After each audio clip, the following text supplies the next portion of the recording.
आदरणीय दर्शकवृन्द, आज तपाईहरु समक्ष हामी सिक्किम दार्जिलिङ एकीकरण मञ्च फेरि पनि उपस्थित हुन बाध्य भयौँ। अहिले हालचालमा जुन एउटा राजनीतिक गर्मी दार्जिलिङ अनि सिक्किममा उत्पन्न भइरहेको छ, त्यसको वास्तविक कारण अनि तथ्य तपाईहरु समक्ष एकीकरण मञ्चबाट बुझ्दाखेरि केही साम्य हुन्छ कि भन्ने हाम्रो आजको ध्येय छ, उद्देश्य पनि छ। र अहिले यो राज्यपाल पश्चिम बङ्गालका राज्यपाल दार्जिलिङमा आइसकेपछि अनि दार्जिलिङका एक पार्टी जसले यो सिक्किम दार्जिलिङ विलयको मुद्दामा ज्ञापन पत्र चढाए, त्यहाँदेखि यो दार्जिलिङ र सिक्किमको सम्बन्धमा अलिक कटुता उत्पन्न भएर हामीले देखेका छौँ। वास्तवमा यस्तो नहुनुपर्ने हो। यो कुरालाई सरल भाषामा सरल रूपमा लिएको भए उचित पनि हुन्थ्यो भन्ने हामीलाई लाग्छ। अनि यहाँ कतिपय भुलबुझाबुझ अनि हठ धर्मिता, आफ्नै मात्रै कुरा माथिबाट भन्ने कुराको जस्तो पनि देखिएको छ। यो कुराको सरलीकरण होस् भन्ने खातिर आज हामी उपस्थित भएका छौँ। अनि म यहाँ दार्जिलिङका जति पनि पत्रकार महोदय साथीहरूलाई विशेष रूपमा धन्यवाद दिन चाहन्छु, किनभने पत्रकारहरू समाजको अनि राजनीतिकै भनौँ, देशकै भनौँ चौथो स्तम्भ भनेर मानिन्छ। यो उहाँहरूको एउटा सत्कार्य ठुलो प्रयास पनि म मान्छु, जसले गर्दाखेरि सिक्किमबाट जुन प्रकारको दार्जिलिङको राजनीतिक सम्बन्धमा अनि दार्जिलिङबाट सिक्किमको राजनीतिक सम्बन्धमा खलल एउटा कटुता आउने समस्या देखिरहेको छ, त्यसलाई उहाँले सामान्य तुल्याउने उहाँहरूको जुन चाहिँ ध्येय छ त्यसलाई म धन्यवाद दिन चाहन्छु। र विशेष सिक्किम दार्जिलिङ एकीकरण हामीले एकीकरण मञ्चको पक्षबाट धेरैचोटि भनेर आएका हौँ। यो राजनीति गर्ने मुद्दा नै होइन। सिक्किम दार्जिलिङ एकीकरण भन्ने मुद्दा राजनीतिक मुद्दा नै होइन। यो सत्य र अनि साँचोमा आधारित मुद्दा हो, दस्तावेजमा आधारित मुद्दा हो। अनि यसलाई हामीले धर्मनीति भनेर धेरै पहिलेदेखि भन्दै आएका हौँ। र यो धर्मनीतिकै रूपमा लिएर राजनीति नगरिदिएको भए उचित हुने थियो, तर यहाँ यस्तो भइरहेको छैन। अनि राजनीति भन्ने कुरा सत्ता केन्द्रित हुन्छ र सत्ता केन्द्रित हुँदाखेरि सबै राजनीतिक नेतृत्वहरूले आफ्नो सत्ताको सुरक्षा, सत्ता प्राप्तिको उद्देश्यमा उहाँहरू केन्द्रित हुनुहुन्छ। यसैले यो मुद्दाप्रति उहाँहरूको ध्यान आकर्षण पनि भइहालेको छैन। र सिक्किम दार्जिलिङ एकीकरण मुद्दा यस्तो दस्तावेजको आधारमा बनेको हुँदाखेरि, यसका पृष्ठभूमिहरू धेरै बलियो हुँदाखेरि यसले राजनीतिभन्दा धेरै माथि उठेर काम गर्नुपर्ने हुन्छ।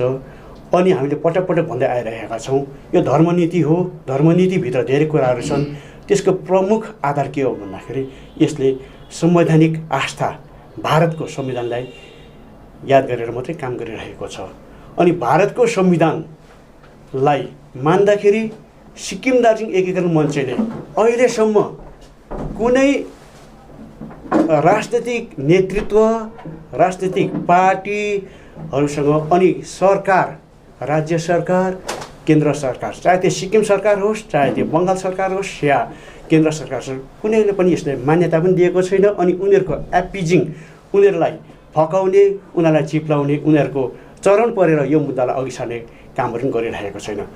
अनि एकीकरण मञ्चको जहाँसम्म भनाइ छ, सोचाइ छ, ठहर छ, यो मुद्दा नितान्त संवैधानिक मुद्दा हो। र संविधान भन्ने कुरो हामीले यहाँनिर आफ्नो बट्ठाइ देखाउनु मात्रै होला। संवैधानिक भन्ने कुरो चाहिँ विशेष एउटा अर्थ बोकेको छ। कसरी भन्दाखेरि यी हिजो आजका जुन चाहिँ राजनीतिक पार्टीहरू छन्, ती पार्टीहरू हिजोको दिनसम्म थिएन, अस्तित्वमै थिएन, अब आज आएका छन्। बिजेपी पनि हिजोसम्म सत्तामै थिएन, आज सत्तामा आएको छ। सिक्किमका पार्टीहरू पनि हिजो उसमै थिएन, अस्तित्वमै थिएन, हिजो जनसाधारणको अगाडि आएको छैन। बिचमा उनीहरू राजनीतिक एउटा धारणा लिएर सत्तामा आएका छन् र राजनीतिक रूप दिइरहेका छन्, राजनीति भइरहेको छ। जे होस्, यी पार्टीहरू हुँदा नहुँदा पनि भारतको संविधान त त्यहाँनिर थिएनै थियो। तर भारतको संविधानलाई मात्र हामीले सिरोपर गरेर आफ्नो काम गरि नै रहेका छौँ। र यो विषय नितान्त राजनीतिक मुद्दा होइन। सबै तमाम आदरणीय सिक्किमका जनताहरू, दार्जिलिङका जनताहरूले यो विषयवस्तुलाई लिएर यसलाई राजनीतिक आवेगमा प्रयोग नगरिदिने हामी अनुरोध गर्दछौँ। विशेष यो दस्तावेजका आधारमा आधारित मुद्दा भए पनि अहिलेसम्म सिक्किम दार्जिलिङ एकीकरण सम्बन्धमा जति पनि दस्तावेजहरू छ, ती सबै दस्तावेजहरू हामीले धेरै समय अगाडिदेखि पुस्तकको रूपमा या पाम्फलेटको रूपमा दार्जिलिङका अनि सिक्किमका जनसाधारण समक्ष हामीले छर्दै छर्दै मार्दै मार्दै आइरहेका छौँ। अनि अब यी इतिहासका कुरा मात्रै पनि होइन, इतिहास त दार्जिलिङको प्रत्येक जनसाधारण कमान बस्ती गल्ली गल्ली चेपचापका मान्छेलाई थाहा भइसक्यो सिक्किमको एउटा भूभाग चाहिँ दार्जिलिङ हो भनेर। अब यही कुरामा अडिएर इतिहासकै कुरालाई अगाडि लिएर पनि हाम्रो मुद्दा सम्भव पनि छैन। यसलाई के कसरी अगाडि बढाउनु पर्ने हो, त्यसमा सिक्किम दार्जिलिङ एकीकरण मञ्चको आफ्नो अडान छ। हामीले एउटा ठिक ठाउँ पुर्याइरहेका छौँ, हाम्रो रोड म्याप छ। त्यो रोड म्यापलाई प्रस्तुत गर्नुभन्दा अगाडि नै यो मुद्दामा ज्यादा राजनीति चम्केर जाँदाखेरि हामी पनि अहिले के छौँ, अन्जेलमा परिरहेका छौँ। यो मुद्दा जनता समक्ष, सरकार समक्ष कसरी प्रस्ट्याउने, कसरी औलाउने, यहाँ त खिजोलो भइहालेको छ। यो बडो एउटा नराम्रो स्थिति भइरहेको हामीले देखिरहेका छौँ। सुन्नुहोस् न दाजु, गत वरिष्ठ नेता भनौँ ज्याकब खालिङ, उहाँको एउटा स्टेटमेन्ट के आएको थियो भन्दाखेरि सिक्किमले दार्जिलिङलाई एउटा कसैलाई गिफ्टको रूपमा दिएको थियो। जब गिफ्ट दिइसकेको कुरो फेरि फिर्ता माग्नु, त्यसलाई फर्काइ माग्नु, त्यो मिल्दैन भन्ने कुरो उहाँको एउटा स्टेटमेन्ट थियो। र अर्को कुरो दस्तावेजकै कुरा गर्नु भने, इतिहासकै कुरा गर्नु भने यस्तो इतिहास थुप्रो हामी पाइन्छ र विगतका दिनहरूमा कि यो जायज हुन्छ र? यसो मैले अघि भनिहालेँ, एकीकरण मञ्चको पक्षबाटै हामी के बुझ्छौँ भन्दाखेरि अब ज्याकब खालिङ त हिजोस्तिका हुन् नि। मैले अघि भनिहालेँ एसकेएम पार्टी अस्तित्वमै थिएन, अस्तित्वमा आएर यो कुरा विरोध गरेँ। अब यो कुरो राजनीतिमा सामान्य प्रक्रिया हो। म उहाँलाई धन्यवाद दिन्छु, सिक्किमे जनताको पक्षबाट उहाँले आफ्नो कुरा राख्नुभयो, अडान त बुझ्यो नि सिक्किम। र यो कुरामा हामीले अस्वाभाविक असामान्य ठान्नु पनि हुँदैन। किन भन्दाखेरि 2009 सालमा तत्कालीन सिक्किमका पूर्व मुख्यमन्त्रीले सिक्किम दार्जिलिङ विलय हुन्छ भने मेरो लासमाथि हुन्छ भनेर भनेका हुन् नि त्यति नै बेला। अब अहिले वर्तमानमा जो सत्तासीन पार्टी छ, मैले तपाईँसँग जान्नु चाहेको जब कि यो कसैले एउटा गिफ्ट दिइसकेको विषय छ, गिफ्ट दिइसकेको फेरि त्यो कुरा फिर्ता माग्नु कि यो जायज कुरो, यो मेरो बयान होइन, यो ज्याकब खालिङको बयान। यसो म त्यही कुरालाई प्रस्ट्याउन चाहन्छु। अब त्यही कुरालाई लिएर ज्याकब खालिङ आफ्नो राख्नुभयो। अब यसलाई मैले वास्तवमा अघि भने इतिहासको आफ्नो आधार छ है, इतिहासको तर्क वितर्क धेरै हुन सक्छन्। अब हाम्रो पक्षमा हो भने त्यो त उपहार त हुँदै होइन नि, उपहार हुँदै होइन है। अब त्यसलाई अब गजमच्च पारेर त्यसको अब रङ इन्टरप्रिटेसन भएन हामी जान्दैनौँ। अब उहाँलाई डिड अफ ग्रान्टलाई त गिफ्ट है। तर अर्को कुरो यदि इतिहास नै पल्टाउने हो भने भारतको पनि त्यस्तो बहुत कुरोहरू हामी पाउँछौँ। यसमा तपाईँ के भन्नुहुन्छ? यसो भारतकै पनि जुन देशमा हामी छौँ आजको दिनमा, यसो हामी यो अघि भने इतिहासको कुरा सिक्किम दार्जिलिङ एकीकरण मञ्चबाट चाहिँ के भयो, अब क्लोज भएको कुरा हो, ऐतिहासिक कुरा है। अब यसलाई तपाईँले इतिहासमा होइन, इतिहासमा यस इतिहास अब भनिहालेँ मैले। इतिहास दार्जिलिङको कुना बस्ती सबैलाई चाहिँ थाहा भइसक्यो। र दार्जिलिङका मान्छेहरू यो इतिहासबारे, सिक्किम र दार्जिलिङको सम्बन्धको इतिहासबारेमा जति विज्ञहरू छन् नि भर्खर सिक्किममा चाहिँ त्यो कुराहरू चलबलाइराखेको होला। अर्को कुरो जस्तो अहिले तपाईँहरूले कुनै समय दार्जिलिङ सिक्किम एकीकरणको कुरा गर्नुभएको थियो र अहिले भन्नुहुँदैछ यो हाम्रो यो मुद्दै होइन, एउटा धर्म हो भन्ने जो अहिले तपाईँले भन्नुहुँदैछ। तर एउटा कुरो अलिकति क्लियरसँगले बताइदिनुहोस्, जो आजको दिनमा जसले सिक्किम दार्जिलिङ एकीकरणको कुरा गर्दैछ त्यो भारतीय संविधान 371F को यो विरुद्ध होइन र? किनकि भारतमा मर्ज भइसकेपछि यो धाराले सिक्किमलाई सुरक्षा प्रदान गरेको छ।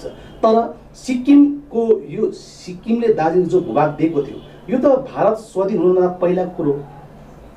यसो भाइ यो गजमच्च परेको कुराहरू छ कि अब सायद एकै दिनमा यो नभ्याउला पनि है। र अब म तपाईँलाई अनुरोध गर्छु यसरी प्रकारले एजुकेटेड पनि होस् जनताहरू अझै पनि। मैले अघि भने दार्जिलिङका जनता किनभने कुरो के छ भने आजको दिनमा हिजोको जो हाम्रो जो अवस्था थियो सिक्किम र दार्जिलिङको जो सम्बन्ध थियो एउटा, त्यो सम्बन्ध अहिले कता धमिलो जस्तो देखा पर्न गइरहेको छ। र यो स्थितिमा जो सिक्किमले आज आफ्नो बयान राख्दैछ, जो उनीहरूले आफ्नो सुझाव जनता अगाडि राख्दैछ र हिजो मात्रै उहाँले पुतला जलाउनेहरू हाबीजाबी केहरू काम गरेर हामी मिडिया मार्फत जान्न पायौँ। र मैले तपाईँसँग जान्नु चाहेको जो सिक्किमले आज भन्दैछ गिफ्ट दिएको कुरो फिर्ता माग्न मिल्दैन, नम्बर 1 कुरा। र आज जो भारतीय संविधान 371F को जो कुरा छ, जुन कुरोले चाहिँ सिक्किमलाई सुरक्षा प्रदान गरिरहेछ, जो तपाईँले भन्नुहुन्छ सिक्किम दार्जिलिङ एकीकरण, यो मागको कतै त्यो संविधानको विरुद्ध भएन र भन्ने कुरा? यो कुरो चाहिँ भाइ तपाईँ चुरोमा आउनुभयो। तपाईँ जस्तो नभएर सारा सिक्किमकै जनताले पनि सिक्किमको मान्छेले बुझ्न आवश्यक छ। म तपाईँलाई धन्यवाद दिन्छु। तपाईँ मूल बिन्दुमा आउनुभयो। 371 धारा है जुन छ त्यसले सिक्किमको सुरक्षा कवच भनेर उहाँहरू मान्नुहुन्छ है। हामीले त्यो सुरक्षा कवच भत्काउन खोजेको होइन। आखिर त्यो 371 धारामा चाहिँ के चाहिँ छ है, त्यो सिक्किमकै पक्षमा मात्रै छ कि त्यो धारा 371 हाम्रो पक्षमा पनि लागु हुन्छ, यो कुरा सबैले बुझ्न जरुरी छ। र 371 धाराको म कुरा गर्छु। तपाईँ चुरोमा पुग्नुभयो, म अब सोधिहाल्नु भयो, म भन्छु। सेड्युल 1 मा छ भाइ, हामीले अघि भनिहाल्यौँ यो ऐतिहासिक कुराहरू धेरै छ, ऐतिहासिक कुरामा हामी जाँदैनौँ। तर भारतको संविधानले के भन्छ 371 को कुरा गर्नुभयो नि, 371 धाराको सेड्युल 1 मा के छ, द टेरिटोरिज, मिठो सोध्नु भाइ, the territories which immediately before the commencement of the constitution 36 amendment act 1975 were comprised in Sikkim. अब यति भन्यो, सिक्किमको सम्बन्धमा यो छ के भनेको छ भन्दाखेरि 36औं संविधानमा संशोधन गरेर 371 धाराले त्यहाँ ल्याइयो। अब त्यसले के भन्छ, the territories before the commencement of the constitution, यो संविधान लागुभन्दा अगाडि जुन चाहिँ क्षेत्र थियो, हेर्नुहोस् न सेड्युल गर्नु छ। म नभनौँ भनेर भन्दै थिएँ, मलाई भन्नु कर लाग्यो, किनभने यहाँ चाहिँ दस्तावेज निकाल्ने बित्तिकै यहाँ त पेवा बनाउँछ क्या त। अब दस्तावेज विहीन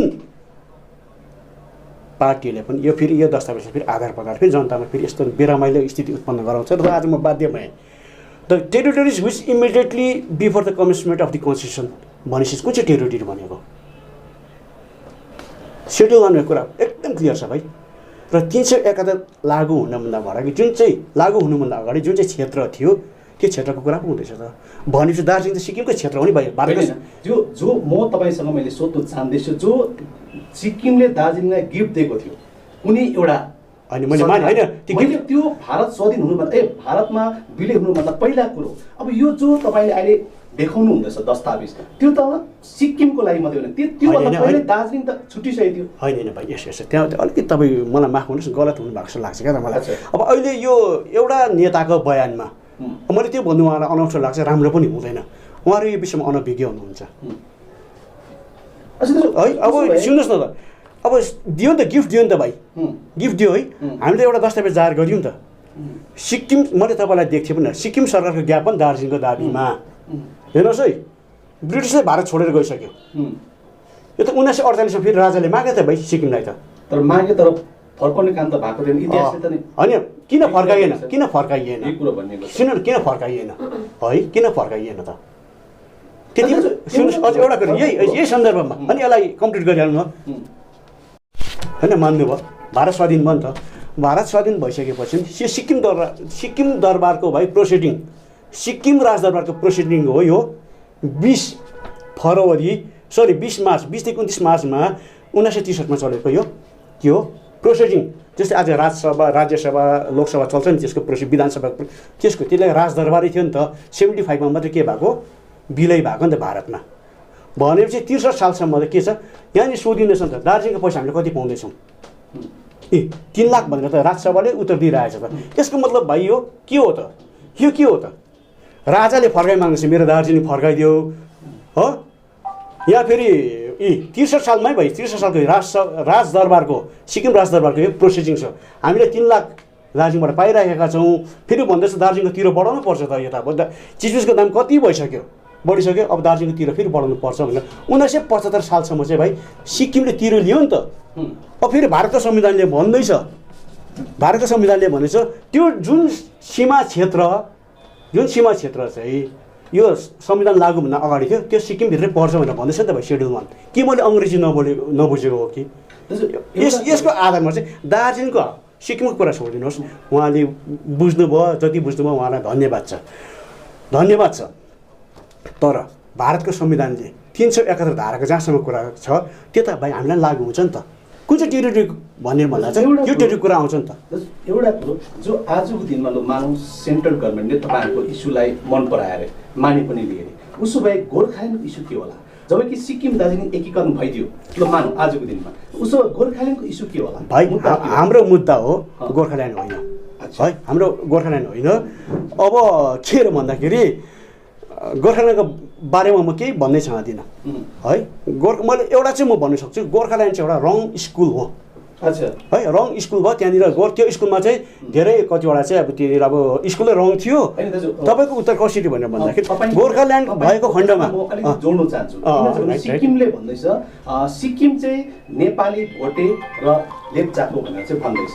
तर अब यो गोर्खाल्यान्डको माग गर्नेहरूले भन्दैछ यो हाम्रो जातीय चिनारीको विषय हो, यो जातीय सुरक्षाको विषय हो। र उसो भए तपाईँलाई के लाग्छ यसमा? भाइ यति साह्रो तिक्त प्रश्न हुन्छ कि यो गोर्खा जाति र गोर्खाल्यान्डको बारेमा मैले भन्नु पर्यो। सायद म नभनौँ भन्ने मेरो उद्देश्य हो। म भन्नै चाहदिनँ है। एउटा अनि यसो मैले एकचोटि भनेको थिएँ क्या, गोर्खालाई चिनारी किन चाहियो? मैले भनेको थिएँ गोर्खाको चिनारी त छँदैछ त, भङ्ग हो भएन भन्दाखेरि थपडी मार्दै नाच्ने गोर्खाको चिनारी त्यो पो मैले भनेको थिएँ। अब चिनारीको समस्या किन भाइ? मैले त पटक पुस्तक पनि लेखिसकेको छु। चिनारी हामीलाई किन चाहियो? हाम्रो मूल उद्देश्य के बङ्गालबाट छुट्टिने हो कि चिनारीको समस्या त आसामबाट गर्दा नि हुन्छ, देहरादुनबाट गर्दा, तर त्यहाँबाट सुनिएन नि भाइ। यहाँभन्दा ज्यादा चाहिँ प्रताडित चाहिँ तिमीहरू नेपालका हुन् भन्ने कुराहरू दिल्लीतिर हुन्छ, देहरादुनतिर हुन्छ, त्यहाँको नेपाली उठाएको हामीलाई थाहा छैन भाइ। अर्को कुरा है, जस्तै मैले भन्दैछु सुनिल छेत्री भारतको राष्ट्रिय फुटबल टिमको क्याप्टन। सुनिल छेत्री त गोर्खा होस् त विदेशी होस्, तेरो यहाँ चिनारी छैन त फुटबल क्याप्टन हुनु पाउँदैनस् भनेर कसैले भन्यो? भनेन। अनि भरत छेत्री हकीको इन्डियन नेसनल हकी टिमको क्याप्टन हो, भरत छेत्री तिमी हुनु पाउँदैनौ, तिमी त गोर्खा रहेछौ, कसैले भन्यो? भनेन नि। अब त्यसरी शक्ति गुरुङ हुनुहुन्थ्यो लेफ्टेनेन्ट जेनरल, मिस्टर गुरुङ तिमी त गोर्खा तिमी हुनु पाउँदैन, कसैले भन्यो? यो वायत कुरा भाइ। जसको भारतमा क्षमता छ, एउटा नागरिक भारतीय हुनुको नागरिक हैसियत उसले समान अधिकार पाइरहेछ। चिनारीको वायत हो त भाइ। त चिनारीको समस्या यो भूभागको आवश्यकता छैन नि भाइ, हाम्रो नजरमा छैन। अनि गोर्खाको चिनारी चाहिँ साँच्चै नै आवश्यक पर्यो भने आसामबाट खोज्नु, देहरादुनबाट खोज्नु, दार्जिलिङमा किन? यो मैले तिक्त हुन्छ भाइ, सत्य कुरा बोल्दाखेरि पचाउँदैन। किन यहाँ त गोर्खा भनेर कसैको चुला पनि जलिरहेछ, अहिलेसम्म बलिरहेछ। अब बुझ्नु यो तिक्तता हुन्छ। मैले सोच्छु केही दिन अघि सिक्किम दार्जिलिङ एकीकरण विलयको कुनै एउटा टिमले बङ्गालको राज्यपालसँग भेट गरेको थियो र अघि सुरुमा तपाईँले भन्नुभयो त्यहीँदेखि यो विवाद सुरु भयो भने। अब यो विषय, यो मुद्दा विषयले कि बङ्गालको राज्यपालसँग नै भेट्नु त्यस्तो के जरुरी थियो? सिक्किमको राज्यपालसँग नभेटेर बङ्गालको राज्यपालसँग भेट्नु के त्यो जरुरी थियो, कि त्यो जायज थियो? यसो भयो कि उहाँले किन भेटेको कसै गरे है, म भन्छु दार्जिलिङका तमाम राजनीतिक दलले पनि राज्यपाललाई भेट्नु जरुरी थिएन। यो गोर्खा राष्ट्रिय कङ्ग्रेस भन्ने जुन चाहिँ कुरा भन्नु एकीकरण बताएर ऊ त छोडिदिनुहोस् न, दार्जिलिङका तमाम राजनीतिक दलले पनि राज्यपाललाई भेट्नु जरुरी थिएन। यो क्षेत्रलाई कसले प्रतिनिधित्व गर्दैछ? लोकसभा सांसद। यहाँ त गठबन्धनमा छ, यहाँको मुद्दा नै बिजेपीको सांसदले बिजेपीले जिम्मा लिइरहेछ भनेपछि राज्यपाललाई फेरि यो मैले एकचोटि भनेको थिएँ होला, हामी राज्यपाललाई भेट्दैनौँ।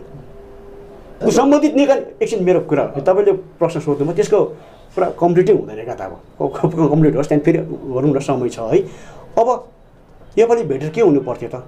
अस्ति हामीले मेमोरेन्डम दिएको थियौँ, त्यसको फलोअप के भयो हो भन्नुपर्ने थियो त। तपाईँले कहाँसम्म यो कुरा पो लगिनु? फेरि योपालि मेमोरेन्डम जति बेला आउँछ मेमोरेन्डम त भाइ इतिहास पढेको थाहा हुन्छ, 1907 सालदेखि दिएको हो नि त।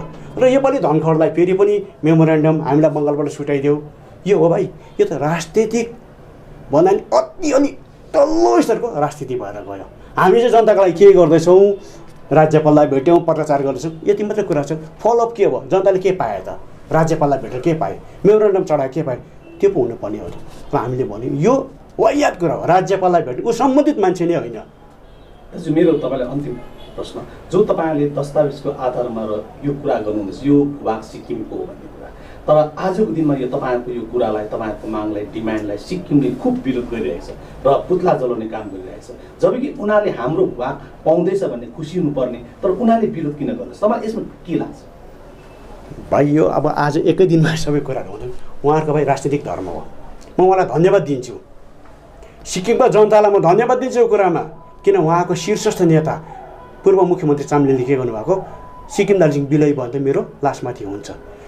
गोले जो अहिले वर्तमान मुख्यमन्त्री छन्, उहाँले भ्रष्टाचारको आरोपमा जेल जानुभन्दा अगाडि, त्यतिखेर मुख्यमन्त्री भइसकेको थिएन नि ऊ, त्यतिखेर जेल जानुभन्दा अगाडि पनि सिक्किम दार्जिलिङ एकीकरण चाहिँ म विरोध गर्छु त्यो भनेर ऊ जेल गएको।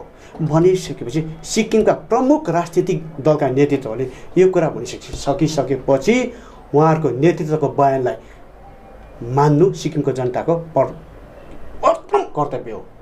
नेताले भनेको कुरालाई पालन गर्नु म धन्यवाद दिन्छु। तर सिक्किम दार्जिलिङ एकीकरण भाइ सिक्किमले समर्थन गर्दाखेरि पनि हुने होइन, सिक्किमले विरोध गर्दा पनि हुने होइन, केन्द्र सरकारले समर्थन गर्दा पनि हुने होइन, केन्द्र सरकारले विरोध गर्दा पनि हुने होइन। संविधानले जिएमा चाहिँ त्यो हुने कुरा हो। भोलि दिनमा भारतको संविधानले चाहिँ यो कुरा जायज छ तपाईँले मान्नुपर्छ भने यहाँको नेताहरू के गर्ने? अब नेताहरूको विरोध चल्दैन नि भाइ। नेताहरूको बयान त घरिघरि बदलिन्छ पो त, बदलिन्छ। हिजोस्ति के भन्ने नेताले भोलि के भन्दै गरेको छ, भोलि के भनेको नेताले पर्सि के भन्दै गरेको छ। नेताको बयान बजीमा भाइ यो भारतको संविधान चल्ने होइन। यो मैले अघि नै भनिहालेँ, तपाईँले स्पष्ट बुझ्नुहोस्। यो पार्टीहरू अस्तित्व नहुँदाखेरि भारतको संविधान थियो भन्नु त। हिजोदेखिमा त प्रधानमन्त्री मोदी, नरेन्द्र मोदी प्रधानमन्त्री भएको थिएन, ऊ कहाँ कुन्दोलामा थियो, के थियो? भारतको संविधान त थियो नि त। राष्ट्र चलिरहेको हुन्छ भाइ। राष्ट्रको हितमा जुन कुरो स्वीकार्य हुन्छ त्यो कुरो चाहिँ प्रत्येक राजनीतिक दलले, प्रत्येक जनताले मान्नुपर्छ। राजनीतिक परिभाषामा गणतन्त्रमा विरोध गर्नु मान्नु नमान्नु त्यो राजनीतिक प्रक्रियाको सामान्य कुरा हो, हुनुपर्छ विरोध। उहाँहरूको आत्मसम्मानमा चोट लाग्दैछ, जबरजस्ती गर्दैछ नि त। 2009मा चाहिँ हामी सिक्किमसँग दार्जिलिङसँग मिल्दैनौँ भनिसकेको छ।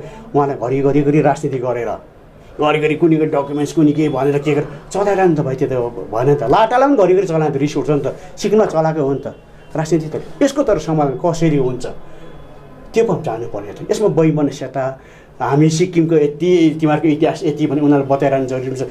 इतिहास त जम्मला ताबिसक्यो भाइ। अब के गर्छौ? सेकेन्ड फेज बुझ्नुभयो? यो संविधान सम्मत कुरो हो, विरोधमा चल्ने कुरो होइन, पार्टीको दयामायामा हुने कुरा पनि होइन। भोलि दिनमा बिजेपीले गर्दैन के गर्ने त? दार्जिलिङको जनताले के गर्ने? बिजेपीलाई ठुलो आशा लिएर बसिरहेको छ पिपिएस भनेर, गरिदिएन के गर्ने? संविधानलाई त हेर्नै पऱ्यो नि त। र सिक्किम दार्जिलिङ एकीकरणको सेकेन्ड फेज भयो अब संविधान सम्मत। हामी भन्दैछौँ यो बौद्धिक क्रान्ति हो, संवैधानिक लडाइँ हामी लडेकै छैनौँ। संविधानको कुरा पो त भाइ गर्नुपर्छ विरोध। भोलि उहाँहरू समर्थनमा आउनु सक्नुहुन्छ, म उहाँहरूको विरोधलाई सम्मान गर्छु भाइ। आफ्नो नेताहरूको बयानलाई उहाँले सम्मान गर्नुभएको। यहाँ भोलिको दिनमा दार्जिलिङमा कुनै पनि नेता, हाम्रो नेतालाई कसैले के गरोस् त, कसैले के गरोस्? दार्जिलिङको मान्छेहरू खरेर उत्रेर जाँदैन। भङ्ग होबेन भन्ने बित्तिकै दिलीप घोषलाई जागेर जान्छ, छैटौँ अनुसूची हुनु हुँदैन भनेर। किन के गर्छ तिमी संविधान भनेर ठुलो हुँदैन भन्ने कुरा त बयानमा आएकै हो नि त। हामी भन्छौँ त्यसरी, सामान्य कुरा नि भाइ। संविधान छ त्यहाँनिर, म सम्मान गर्छु भाइ। हुनुपर्छ विरोध, किनभने क्याचा घरिघरि लाटाला पनि चल्दाखेरि रिस उठ्छ क्या भाइ। गोलेले भनिसक्यो, शीर्षस्थ नेताले चामलिङले भनिसक्यो दार्जिलिङसँग हामी मिल्न राजी छैनौँ। तर किन कोटाइरहनु? रिस उठ्दैन र? घ्याचा रिस उठेको नि भाइ। सम्मान गर्छु भाइ, विरोध हुनु पर्थ्यो, भयो। म उहाँलाई धन्यवाद दिन्छु। संविधान छ, संविधानको विभिन्न पाटाहरू मैले देखाइसकेँ है। अझै एउटा कुरा, सिक्किमलाई सजिलो छ भाइ, सिक्किमलाई सजिलो छ। संविधानमा उहाँलाई चल्नु एउटा ठाउँ पनि राखिदिएको छ। भारतको जुन चाहिँ 371 भन्नुभयो त्यसको F 371F को चाहिँ एचमा चाहिँ के छ भन्दाखेरि सिक्किमले आफ्नो ठाउँ माग्न सक्छ भनेर भनेको छ नि त। अब नेताहरूमा आँट आयो, भरोसा जाग्यो, दार्जिलिङको नेताहरूप्रति, दार्जिलिङको मान्छेहरूप्रति विश्वास जाग्यो। हामी एउटै दाजुभाइ रहेछौँ, एउटै रगत रहेछौँ, एउटै नातेदार रहेछौँ, अब हामी मिल्न सक्छौँ। विश्वास पो भाइ लिनु सक्नु पऱ्यो दार्जिलिङको नेताहरूले सिक्किमको नेताहरूप्रति, सिक्किमको जनताप्रति। यहाँ त धोका छ। मलाई पनि त विश्वास गर्दैन। कसलाई विश्वास गर्छ भाइ? दार्जिलिङको कसलाई मान्छेलाई विश्वास गर्नु? अब हिजो के भन्दै गरेको छ, मुद्दा फेरिहाल्छ। विश्वास योग्य भने भाइ हामीले ठाउँ नै राखेनौँ। त्यसको विरोध हो, माटोप्रति उहाँहरूको विरोध होइन। संविधानले उहाँहरूको अधिकार सुरक्षित गरिदिएको छ। भोलिको दिनमा यो कुरा सामान्य भइरहेछ, तर भारतको संविधानलाई हामीले पक्रेर अगाडि जानु पर्यो।